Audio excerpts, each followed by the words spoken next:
अरे तो भैया अंदर बिल्कुल चलो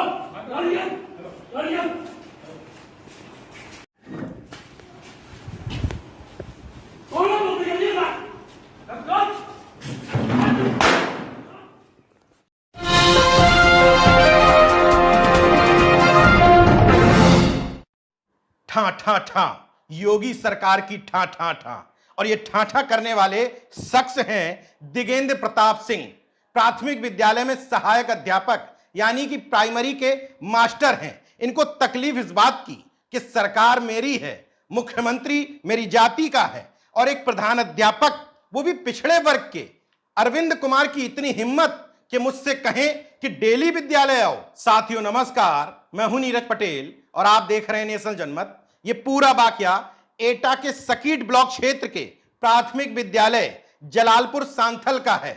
दरअसल दिगेंद्र प्रताप सिंह इस विद्यालय में सहायक अध्यापक हैं और यहां प्रधान अध्यापक हैं अरविंद कुमार जी।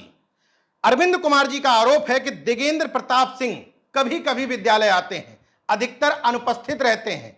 जब वो 19 अप्रैल यानी कि कल मंगलवार को विद्यालय पहुंचे तो पिछले जितने दिन नहीं आए थे उतने दिन के साइन करने लगे।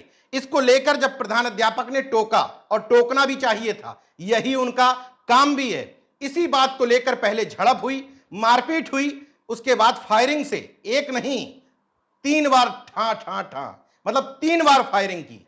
छोटे छोटे बच्चों के सामने किए गए शक्ति प्रदर्शन के बाद एटा के बीएसए संजय सिंह का कहना है कि शिक्षक को निलंबित कर दिया गया है। अब एक सवाल यहां यह उठता है कि अरविंद कुमार चूंकि प्रधान अध्यापक हैं, बैकवर्ड हैं, तो उनकी हिम्मत नहीं है कि इस राज्य में यह कह दें कि उन्होंने इस शिक्षक की कंप्लेंट पहले किस किस से की थी। लेकिन नेशनल जनमत से बातचीत में वो ये जरूर कहते हैं कि मैंने आला अधिकारियों को बताया था कि दिगेंद्र प्रताप सिंह विद्यालय नहीं आता है।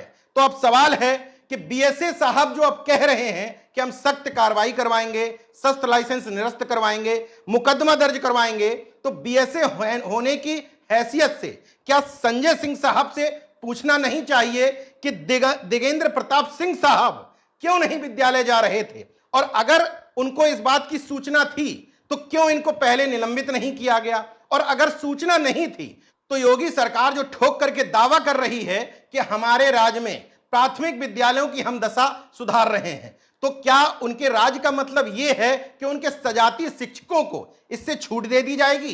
नेशनल जनमत का सवाल यह है कि दिगेंद्र प्रताप सिंह की जगह अगर कोई यादव या खान होता तो यही दलाल भांड कॉर्पोरेट गोदी मीडिया बुरी तरीके से चिल्ला रही होती और लग रहा होता कि हिंदुत्व और हिंदू खतरे में आ गया है। अगर खान होता तो उसको अभी तक आतंकवादी कनेक्शन जोड़ दिया जाता। यह भी बताया जा सकता था कि शस्त्र उसको सीमा पार से उपलब्ध कराया गया है।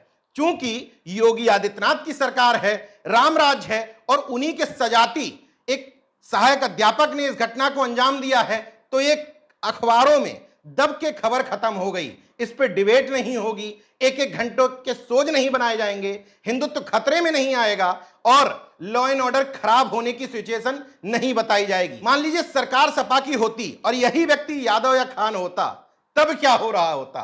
तब जंगल राज हो जाता, पूरे प्रदेश को राष्ट्रपति शासन लगाने की मांग की जाने लगती और किसी के द्वारा नहीं, यही दलाल मीडिया जंगल राज बताता। लेकिन पिछले 5 साल और अब तमाम घटनाएं सामने के आने के बावजूद हैसियत नहीं है इस दलाल और गोदी मीडिया की कि कह दे कि लॉ एंड ऑर्डर ठीक नहीं है। कुल मिलाकर के नेशनल जनमत सिर्फ इतना कहने की कोशिश कर रहा है कि सरकार कोई हो, घटना कोई भी अंजाम दे, मीडिया की जिम्मेदारी होती है दोनों घटनाओं को समान प्लेटफॉर्म पर दिखाए। अफसोस ऐसा नहीं हो रहा है। बहरहाल अब देखना यह है कि इस ठा वाले शिक्षक को सजा क्या दी जाती है। देखते रहिए नेशनल जनमत, जागरूक और सजग बने रहिए। जय विज्ञान, जय संविधान, जय लोकतंत्र। धन्यवाद।